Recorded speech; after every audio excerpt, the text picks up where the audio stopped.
This past Wednesday, over 500 people gathered outside the Student Union in support of a nationwide walkout to end the siege on Gaza. Student Justice for Palestine and UMass Dissenters organized the event, which would be followed by a sit-in at the Whitmore administration building. As a collective, we demand that UMass divest and cut ties from war profiteers which arm Israel's genocide in Gaza, such as Raytheon.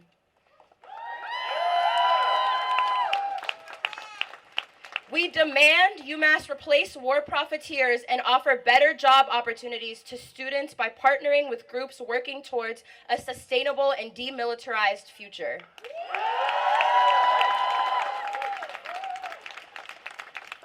We demand that Chancellor Reyes make a statement condemning Israel's genocide in Gaza and stating support for Palestinian, Arab, Jewish, and Muslim students. After rallying, students marched to Whitmore. While outside, they listened to speeches, songs, and recited chants. Everyone is here because injustice is injustice. This is not only occupation, this is a genocide, and we as students have had enough, and we are going to all sit in until the university abides to our demands, and having this many people on our side makes it all the more powerful. Police and onlookers surveyed the scene before roughly 250 protesters made their way into the third floor of the building at 3:30 p.m. I like what they did generally for the protest. I think it's well organized, and I do think the general focus on Raytheon, especially at the building, is pretty valid. So yeah, I'm not part of the movement, but I decided to just tag along. Protesters crowded the halls outside of Chancellor Reyes' office, while organizers requested to meet with him immediately. The Chancellor was not there to field their request. Around 5:30 p.m., students decided whether or not they would stay past the 6 p.m. closure time and risk being arrested. 57 protesters chose to stay and work with organizers and lawyers to understand the legal protocol around being arrested and bailed out. One of the demands that we had for the Chancellor, who chose to not meet with us, was protecting protesters. No consequences for protesting, kind of exercising our First Amendment free speech. But unfortunately, he did not meet with us, so these folks are going to go to jail. And whatever happens is kind of indirectly, I would say directly, on Chancellor Reyes. Protesters that chose to leave showed support from outside with a set team of police liaisons in place. The two student organizations have hosted events leading up to the walkout and sit-in, such as the banner drop at the Student Union and Campus Center parking garage. At approximately 6:15 p.m., an Amherst Police Department prisoner transport van pulled into the parking lot on the east side of the building. Police officers proceeded to enter the building at 6:25 and escorted out around 5 protesters at a time over the course of more than 5 hours.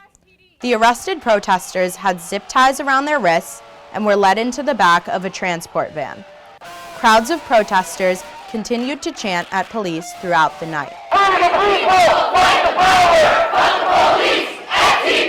Screw a subtle reminder, okay? This is a poignant reminder that if we come together, if we stand together, if we understand that no matter what's going on, no matter what we're going through, if we have power in a collective, the people united can never be divided.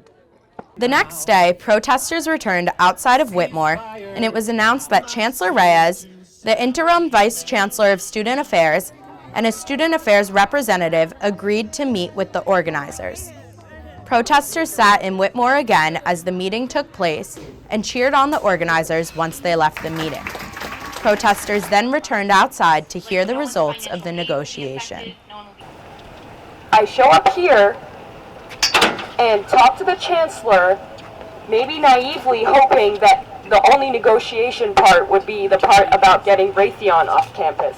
Not the part about getting an email condemning a genocide. But what we were met with in the meeting was me pleading with the Chancellor to condemn a genocide. And he kept saying, oh, but But we're all for action. What is the action that I can do after this hypothetical email? And I said, let's think about that after you agree to an email. And we just kept going in circles. And he was like, action, I want action. And I was like, as a Palestinian, I am telling you right now, this email is f***ing action. This is the first step. And I had to beg, and I had to say all these statistics, and I had to plea, and after I spilled my heart onto the table, I was met with, I will discuss with a team if I can send the email. Chancellor Reyes has since released a statement to the university supporting free speech, yet reinforcing the student code of conduct. Katie Katz, Massachusetts Daily Collegian, Amherst.